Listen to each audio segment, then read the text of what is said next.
50-30-20 budget or zero-based budget? Which one actually works? Because let's be real, everybody has a favorite, everybody has an opinion, and your paycheck is sitting in the middle like, so what are we doing?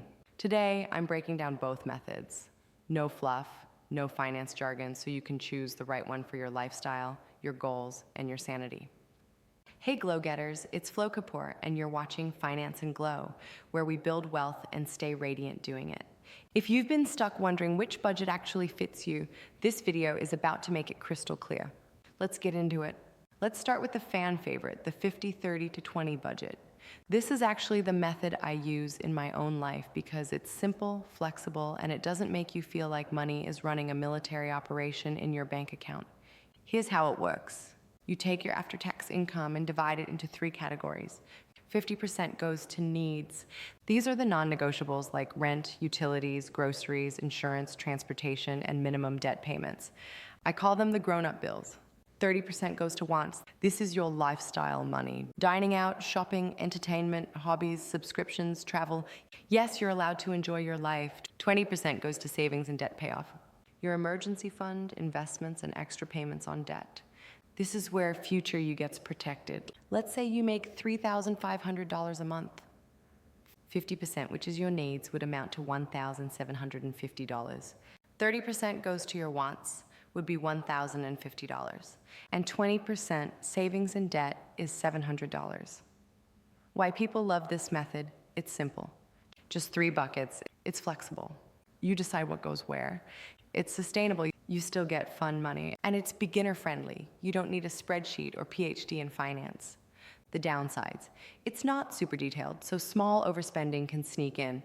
The percentages don't always work in high-cost cities. And because it's flexible, it requires self-control. The math won't stop you from overspending. You will have to exert that discipline. Now let's talk about the overachiever of the budgeting world, zero-based budgeting.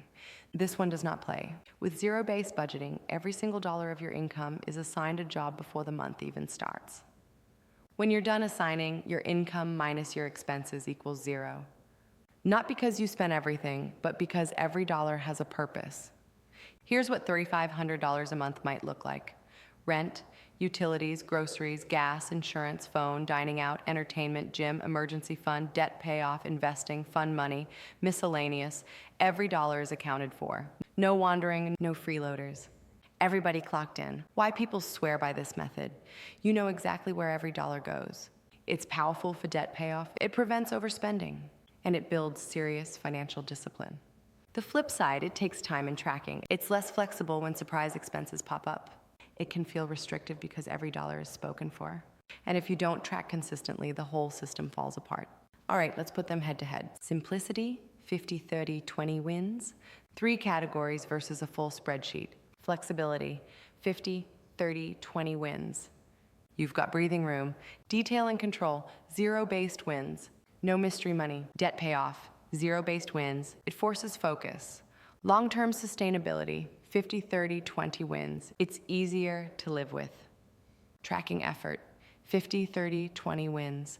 Less maintenance. So who should use 50-30-20? If you're new to budgeting, value simplicity, have variable income, want flexibility, or you're maintaining, not financially firefighting, this is your lane. Who should use zero-based budgeting? If you're crushing debt, need maximum accountability, have predictable income, love details, or you're in financial recovery mode, this is your powerhouse. Here's my honest, no-filter recommendation. Start with the 50-30-20 budget. Why? Because the best budget in the world is useless if you don't stick to it. And 50-30-20 is easier to start, easier to maintain, and less likely to make you quit in frustration. Use it for 3 to 6 months. Build the habit, learn your spending patterns, get comfortable telling your money what to do. Then, if you want more control, you can level up to zero-based.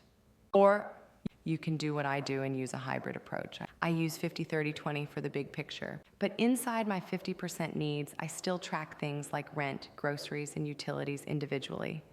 I don't panic over every line item, but I make sure the total stays under control.